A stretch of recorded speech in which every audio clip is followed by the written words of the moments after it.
Hey, Journey Insiders, thank you for joining me and letting me take a few minutes with you to point out a big idea about Daniel to keep us moving forward as we take the next 8 weeks to look through the book of Daniel. First, though, on October 17th, 10 a.m., and then afterwards, we're going to have a big fall family festival, a lot of inflatables and kids, games, stuff for the adults and students. A balloon guy is going to be there, and of course, there's food. Preacher's barbecue, a bunch of meat and some sides. It's going to be a great time. But listen, it really is going to be a great time for you to come and you to bring somebody and invite them to church. What is wrong with free food and a lot of fun? All right, so join us October 17th for church service at 10 and then a big old event afterwards. Now, we've been walking through Daniel and we started off, and let me just remind you of 3 big ideas that we started with. How do we look at the book of Daniel? 1, we said that God is the hero. We got to be careful not to make us the hero or Daniel the hero. Man, they taught us some very important principles, and we want to live by those things. But ultimately, the story is God's. 2, we said we are in a big battle.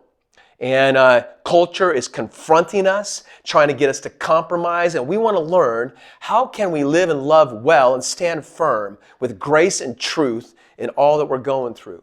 And the last thing was this. It's the one thing I want to point out real quick with you and have you think about it with me and be reminded of it. And then how we look at Daniel and the Bible as a whole, this will matter. And that is this. We are part of a bigger story. It's a constant theme for us. And in Daniel, it's a big theme too.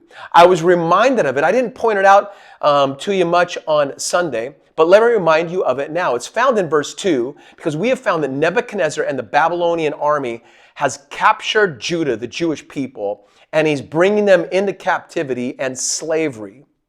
And we find in verse 2, it says these words, "The Lord gave him victory over King Jehoiakim of Judah and permitted him to take some of the sacred objects from the temple of God."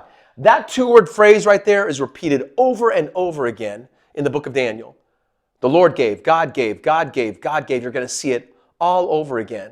See, Daniel and his friends, these wise, good-looking, smart young men, that they wanted to make their own, we're going to talk about that this Sunday, needed to be reminded, like we do, that even though they are in captivity, even though they are going to go through suffering and struggle, that it is God's hand who was a part of all this.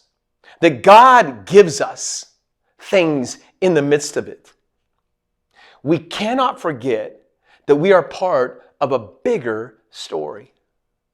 We cannot forget that God's hand is in all of this, even though we don't see him working at times, or don't feel like he's here, or that he's listening, or maybe it feels to some of you like he's abandoned you. And a lot of people out there feel like this. When we feel like that, we will compromise, and we will not be able to move forward, or we'll move forward in our own strength. But man, don't forget that the Lord gave, that God gave. We're going to see that over and over again. And I want you to be reminded of that today. If you feel abandoned, if you feel lost, if you can't see where is all this going, don't forget that God has his hand in it, even though we can't see it. And I want to help us over the coming weeks be reminded of that very thing, so we can live and love well and stand firm with grace and truth in the situation we're in right now. Culture, more than ever, is confronting us. What are we going to do? One is, we're going to remember that God has his hand in all of this. He has not abandoned us. He has not left us. He is working because we are part, and this is part of a bigger story. Okay, what do we do with that? Let me give you 4 quick things, and they will help you in being reminded of that big story. Number 1, buy the book, The Daniel Dilemma by Chris Hodges. It's a great book. It's one of our resources. You're going to hear some things from it, some quotes and different things that we'll pull out. But he goes a lot deeper into the book of Daniel and some areas concerning culture that matter and make a difference. It's a great read. You could read it together with someone. I'm reading it as well.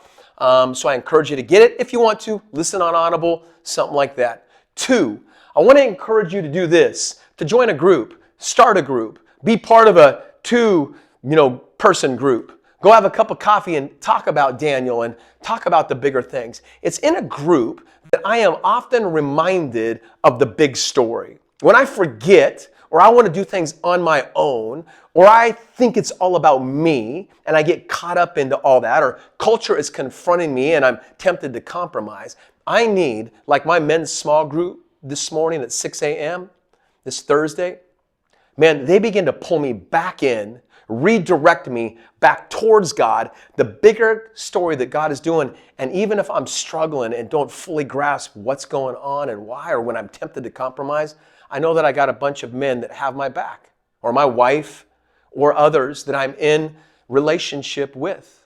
So I encourage you, small group started up, join a group, start a group, or man, do something over Zoom or the phone, but remind one another of the bigger story of God. And sometimes we need to be reminded that He hasn't abandoned us or forgotten us. And it happens in a group, a community of people. The third thing is this. It's a website that I want you to go to and watch the 8-minute video on the book of Daniel. The Bible Project, guys, this site is awesome.